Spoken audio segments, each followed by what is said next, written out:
자, 53절서부터 우리가 이제 살펴보면 이렇게 시작하죠. 예수님께서 이 모든 비유를 마치신 후에 우리가 마태복음 13장에 들어와서 예수님의 비유에 대해서 우리가 오랫동안 함께 깊게 살펴봤습니다.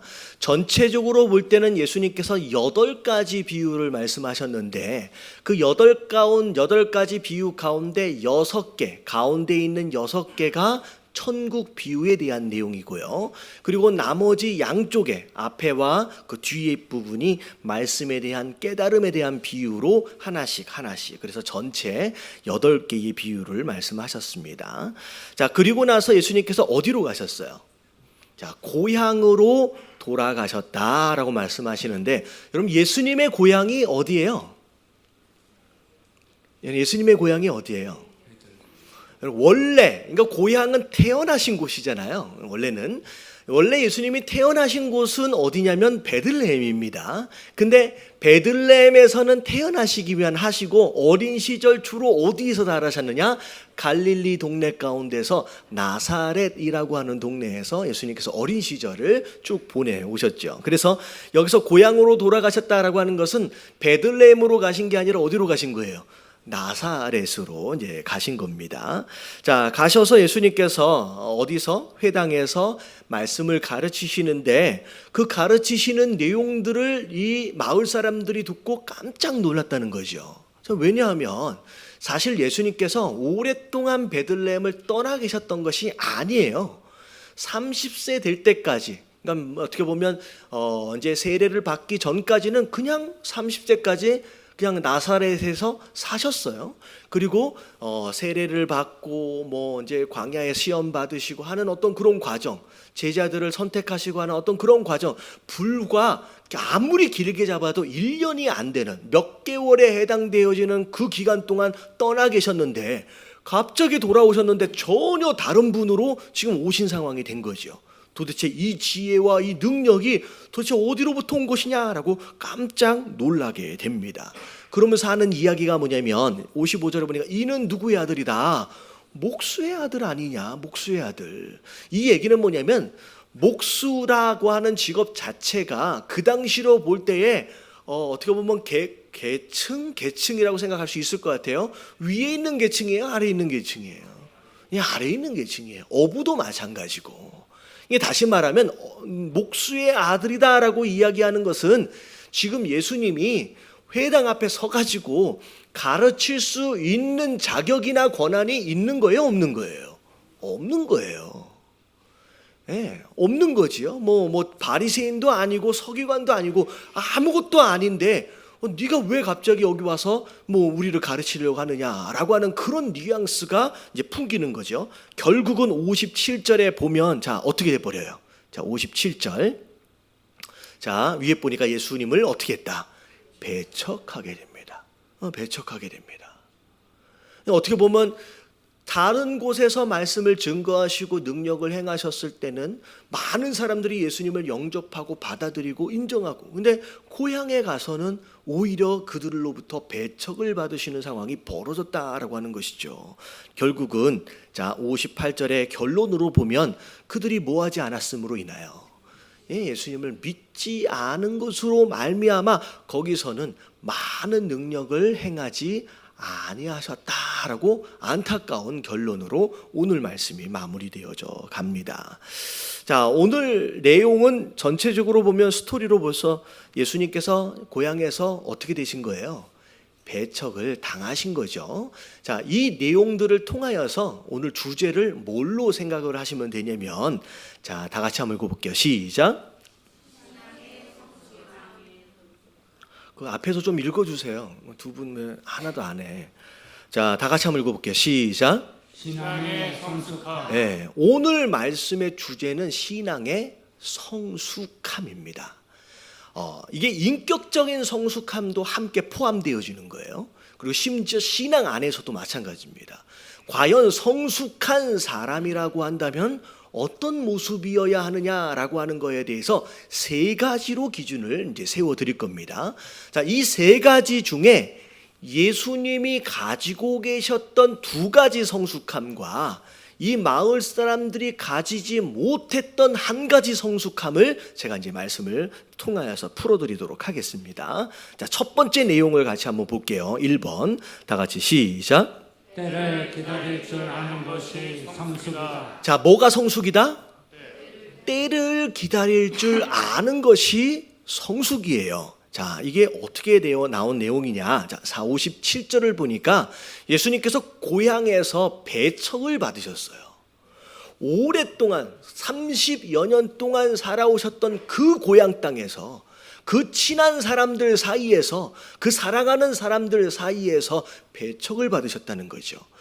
곰곰이 생각을 해봤어요. 왜 배척을 받으셨을까? 자, 만약에 예수님이 30년 동안 고향 땅에 사시면서 그 30년 동안 그분의 지혜와 그분의 능력을 어린 시절 마음껏 펼치셨다라고 한다면 배척을 받았을까요? 안 받았을까요? 안 받았을 것 같은 거예요. 그 얘기는 거꾸로 얘기하면 그 30년 동안을 살아오시면서 하나님 아들로서의 능력과 지혜를 다른 사람들에게 막 하고 다니셨다는 것이 아니었다는 거예요. 아주 지극히 평범한 어린 시절을 그 고향 땅에서 그냥 살아오신 거예요. 무슨 얘기인지 아시겠죠?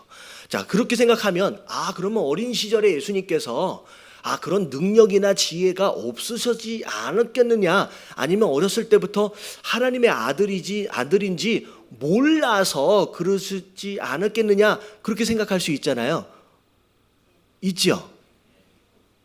이거 혼자 있는 것 같은 느낌이 드는데 잘 따라오고 계시죠? 어려운 내용이 아니야. 그런 생각을 할 수 있다는 거예요. 근데 자, 누가복음 2장 46절서부터 47절까지 보면 예수님이 12살 때 있었던 사건이 여기 나와요. 자, 예루살렘에서 예수님이 뭐 하고 계셨는지를 보세요. 46절, 47절까지 다 같이 한번 읽어볼게요. 시작. 사흘 후에 성전에서 만난즉 그가 선생들 중에 앉으사 그들에게 듣기도 하시며 묻기도 하시니 듣는 자가 다 그 지혜와 대답을 놀랍게 여기더라. 예루살렘 성전 안에서 선생들과 함께 예수님이 지금 뭐 하고 있느냐?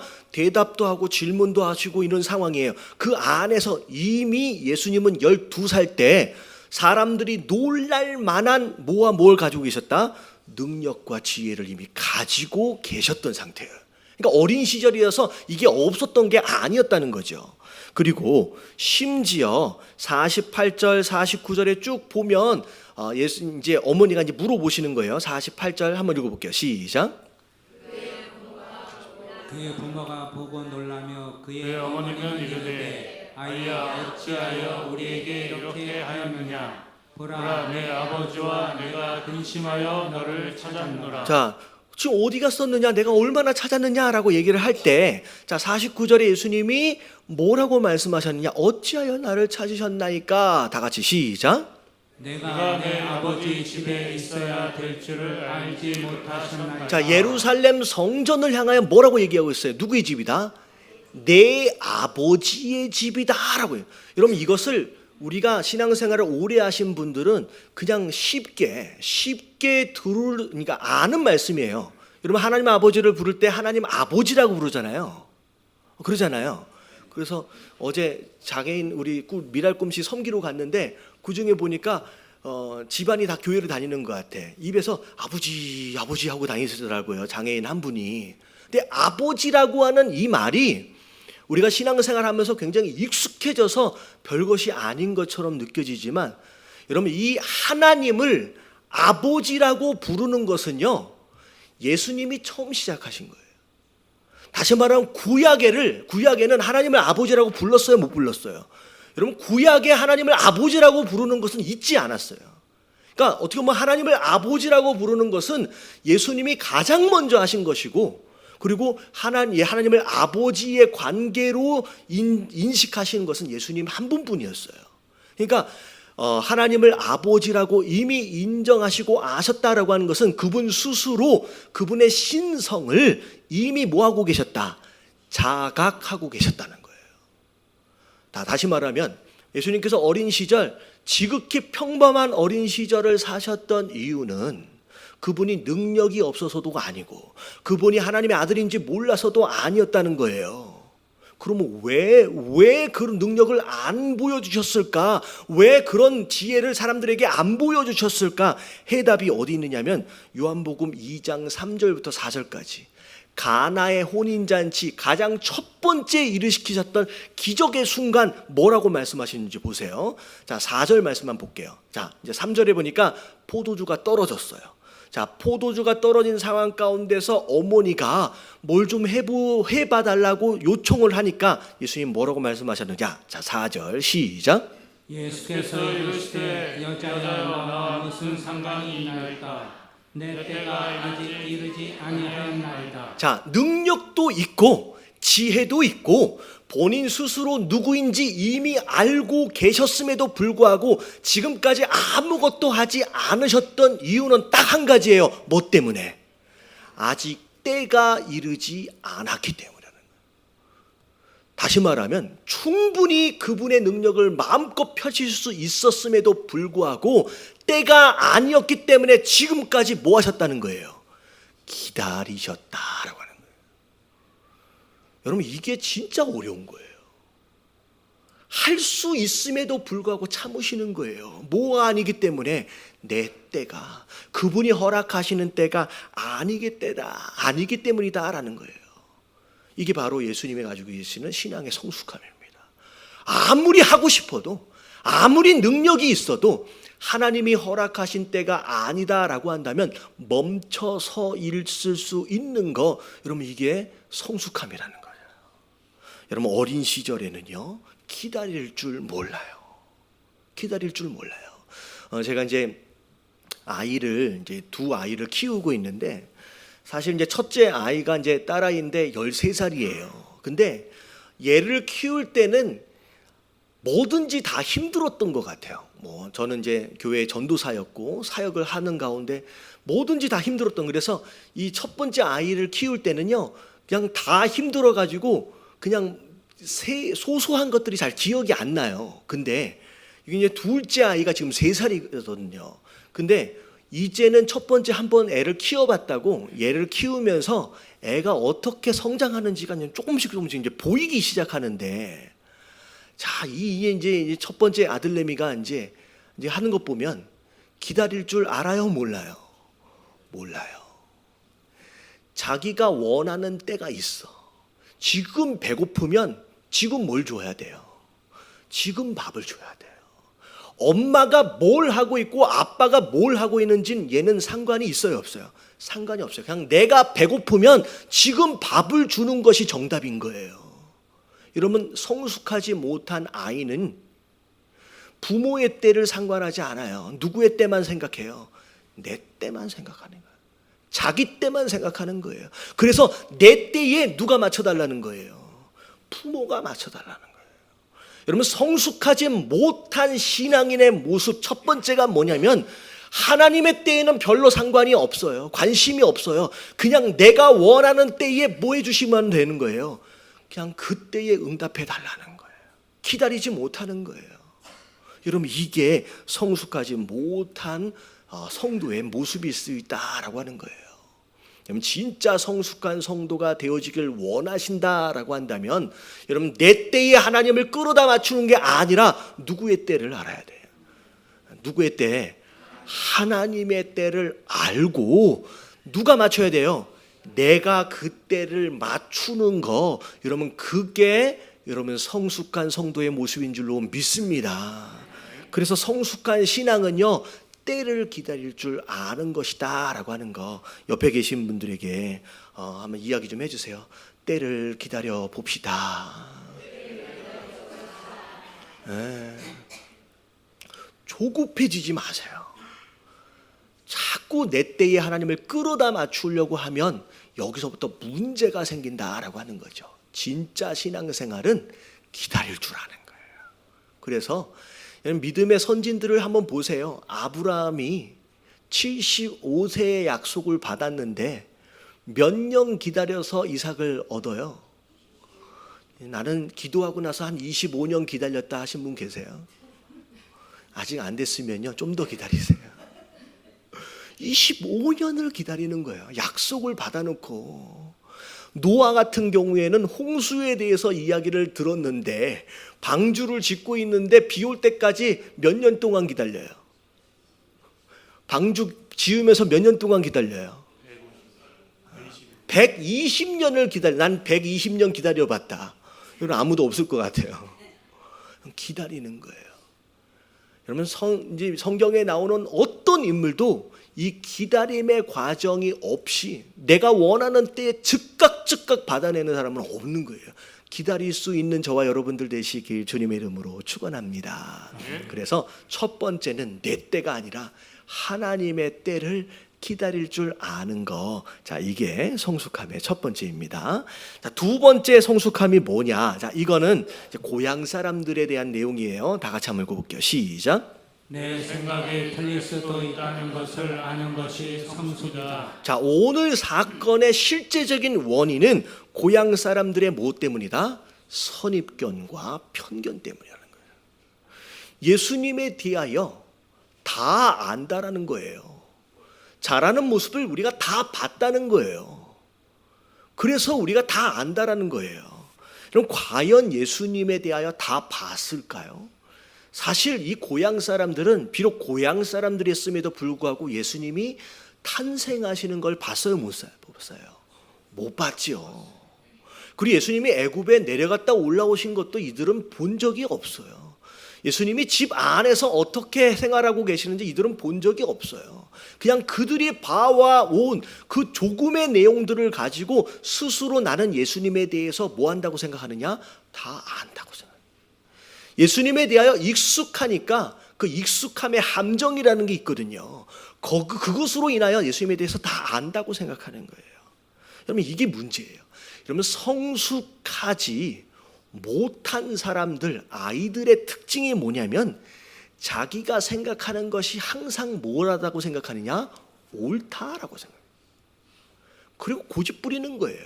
그래서 애들이랑 얘기하다 보면 대화가 안 돼요. 안 돼요. 그 자기 말 안 들어주면 뭐 하기 시작해요? 울고 땡깡을 부리기 시작하는 거예요. 그러니까 어린 아이일수록 성숙하지 못한 자일수록 가지고 있는 편견과 선입관이 뭐냐면 자기가 일단 옳다라고 생각하면 그 옳다라고 하는 그 지식에 대해서 뭐 하기 시작하느냐? 고집을 부리는 거예요. 여러분 옆에 계신 분들에게 인사 좀 해주세요. 고집 부리지 맙시다. 네. 여러분 다 옳지 않아요. 왜냐하면 틀린 게 있을까요? 없을까요? 있어요. 심지어는요, 말씀을 증거하고 있는 저도요. 여러분 제가 3년 전, 4년 전에 설교를 제가 수정해 갑니다. 무슨 내용이냐? 물론 잘못 전한 건 아니에요. 잘못 전한 건 아니지만 제가 성장해 가는 과정을 통하여 이것의 원래 뜻이 이거구나라고 점점점 깨달아가는 거예요. 다시 말하면 우리 지식이 쌓여져 가면서 지혜도 점점 성장하고, 다시 말하면 시간이 지나면 지날수록 우리가 변해가거든요. 성숙해 가거든요. 그렇다라고 한다면 지금의 내 지식과 지금의 내 생각을 고집 부릴 필요가 없어요. 왜냐하면 5년만 지나도 또 어떻게 될 거예요? 또 성장하게 돼 있게 돼요. 진짜 성숙해져 가고 성장하고 있다라고 한다면 지금의 내 생각이 진리라고 고집 부리지 마세요. 진리는 딱 하나뿐이에요. 무엇이만이 진리예요? 하나님 말씀, 예수 그리스도만이 변하지 않는 진리죠. 내 생각이 진리일 수가 없다라고 하는 거죠. 그래서 성숙되어지면 성숙할수록 깨닫는 거예요. 내 생각이 틀릴 수도 있구나. 이걸 아는 것이 성숙함의 모습이라는 거죠. 이런 거예요. 말씀을 들으면 뭐 이제 예를 들어서 다윗과 골리앗에 대한 이야기를 들으면 여러분 이런 이 말씀을 몇 번이나 들으셨어요? 솔직히 수십 번 더 들었거든요. 여러분 애들한테 가가지고 다윗과 골리앗 이야기를 하면 애들이 뭐라 그럴 것 같아요? 다 알아요 이러는. 애들은 다 안다는 거야. 알긴 뭘 다 알아. 근데 성숙한 성도는 다윗과 골리앗 이야기를 한다라고 한다면 더 집중해요. 왜냐하면 도대체 이 말씀을 왜 하시는 걸까? 내가 모르는 것이 또 뭐가 있는 것일까라고 귀를 기울이게 돼 있는 거예요. 이게 아이들과 어른들의 차이인 거예요. 나 저 말씀 다 알아. 이게 아니라는 거예요.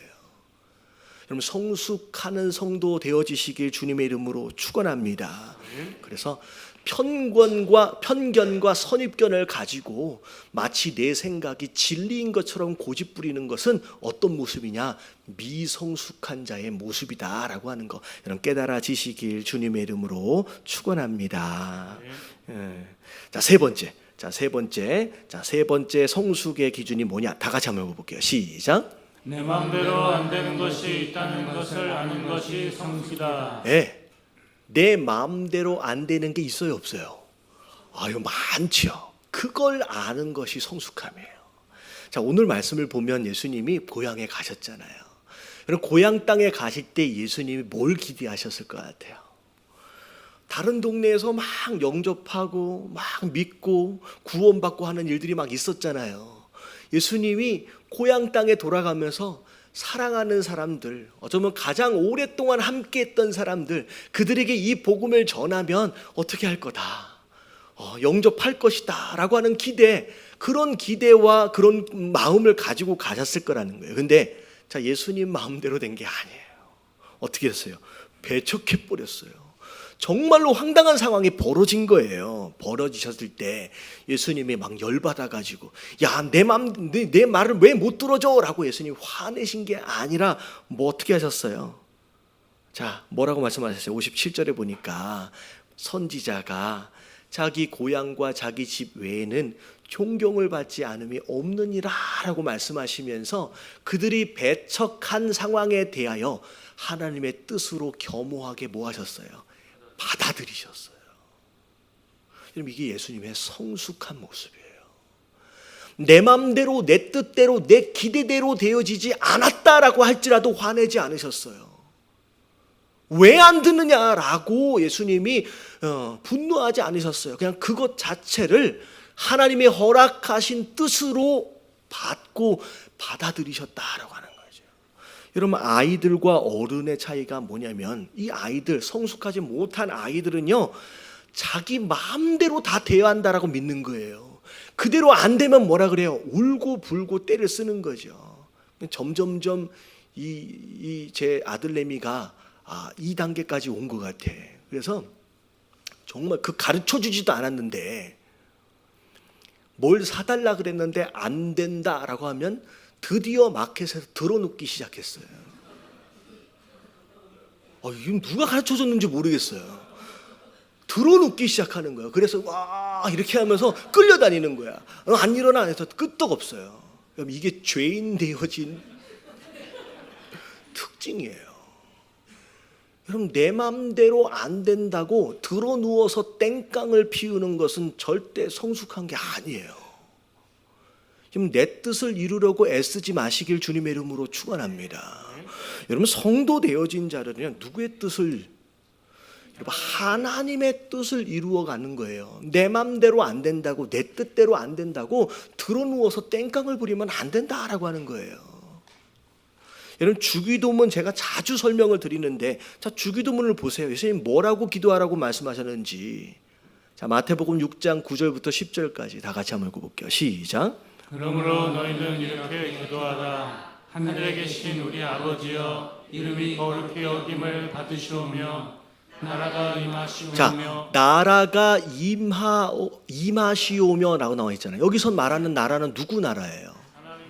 내 삶 가운데 임하길 원합니다 라고 이야기하는 이 나라는 하나님의 나라예요. 내 나라가 아니에요. 하나님의 나라가 왜 하나님의 나라예요? 여러분, 하나님의 뜻이 완전하게 이루어지고 있는 곳이기 때문에 거길 하나님의 나라라고 부르는 거예요. 여러분, 내 뜻을 자꾸 이루려고 한다라고 한다면 그건 누구 나라가 되는 거예요? 점점 내 나라가 되는 거예요. 그래서 밑에 나오잖아요. 나라가 임하시오며 라고 하는 뜻이 뭐냐? 뜻이 하늘에서 이루어진 것 같이. 그게 어디 나라예요?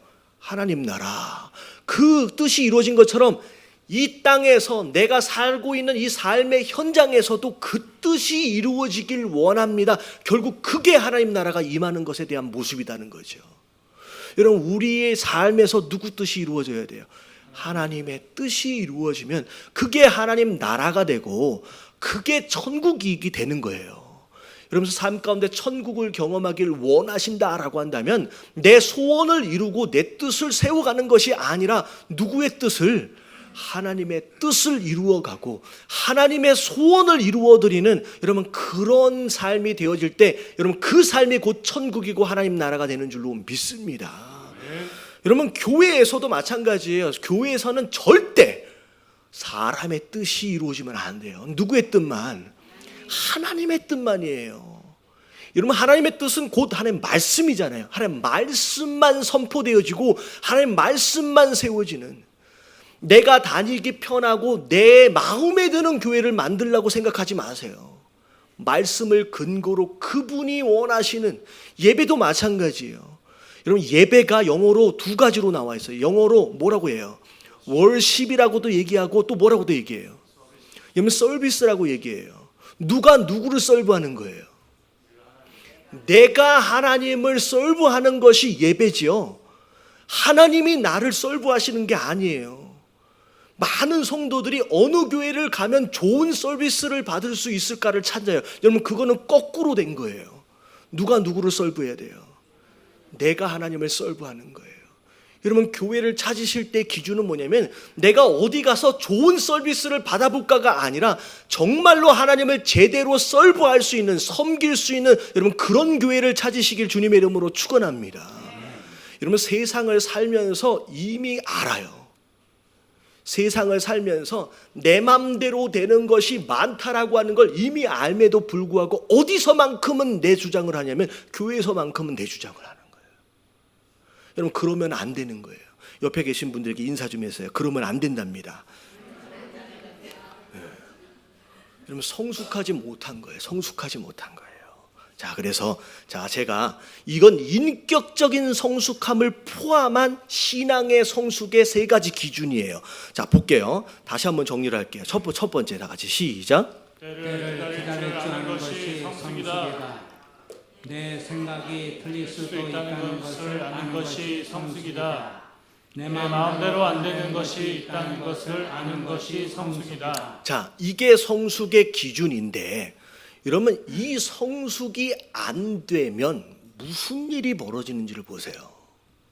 자, 이 마을 사람들 마지막에 보면 이렇게 나와 있어요. 이제 4절 말씀, 4번 한번 같이 한번 읽어볼게요. 시작. 미성숙함에서 오는 불신앙은 무능력이 된다. 자, 이 성숙함을 갖추지 못하면 미성숙이잖아요. 그러니까 미성숙이 곧 뭐가 돼버려요?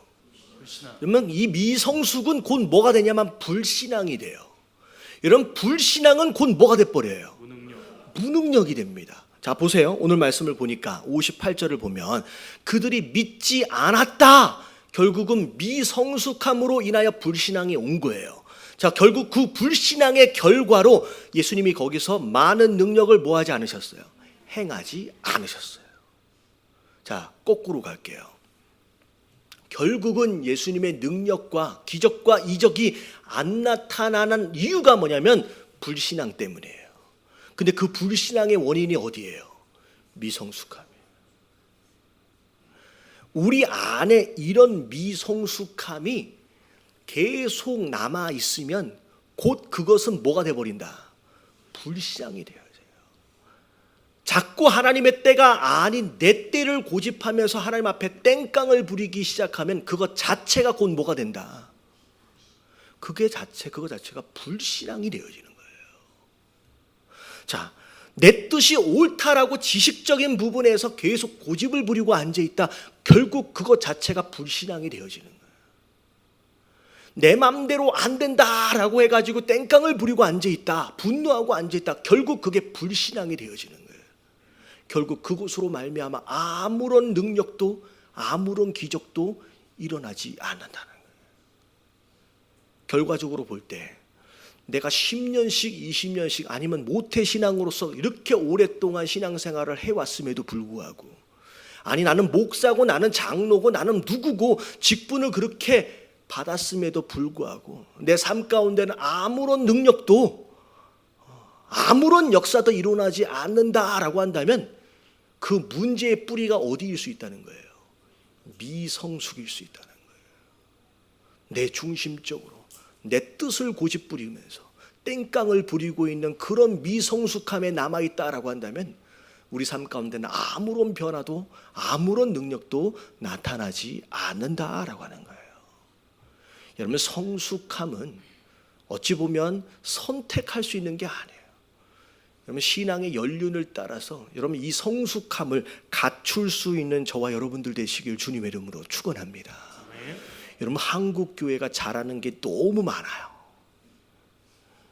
이렇게 매주마다 모이고 주중에도 모이고 새벽기도 통성기도 여러분 한국 교회가 너무 잘하는 게 많아요. 요즘에는 이제 그것들도 자꾸 이제 잃어가지고 있는 상황이라서 안타깝지만 그래도 다른 민족에 비해서 잘하는 게 많아요. 근데 한국 교인들 한국 교회를 잘 들여다보면 뭐가 부족하냐? 요 성숙함이 부족한 거야. 매달려서 무조건 받아내면 그것이 응답인 줄 아는 거. 여러분, 그게 아니다라고 하는 거예요. 내 소원을 이루고 내 뜻을 세워가는 그런, 여러분, 그게 정상인 것이 아니다라고 하는 거예요. 여러분, 이 성숙함을 가지심으로 말미암아 진짜 예수님께서 마음껏 일하실 수 있는 여러분 그런 삶을 사실 수 있는 저와 여러분들 되시길 주님의 이름으로 축원합니다. 자, 마지막 정리할게요. 자, 뭐가 성숙함인지 자, 맨 마지막 보여주세요. 정리할게요. 자, 1번서부터 시작. 때를 기다릴 줄 아는 것이 성숙이다. 자, 두 번째. 내 생각이 틀릴 수도 있다는 것을 아는 것이 성숙이다. 자, 세 번째. 내 마음대로 안 되는 것이 있다는 것을 아는 것이 성숙이다. 자, 그래서 네 번째 시작. 성숙함에서 오는 불신앙은 무능력이 된다. 자, 반대로 얘기하면 성숙함이 곧 뭐가 된다. 아, 이거 가운데 띄어먹지 마시고. 자, 4번.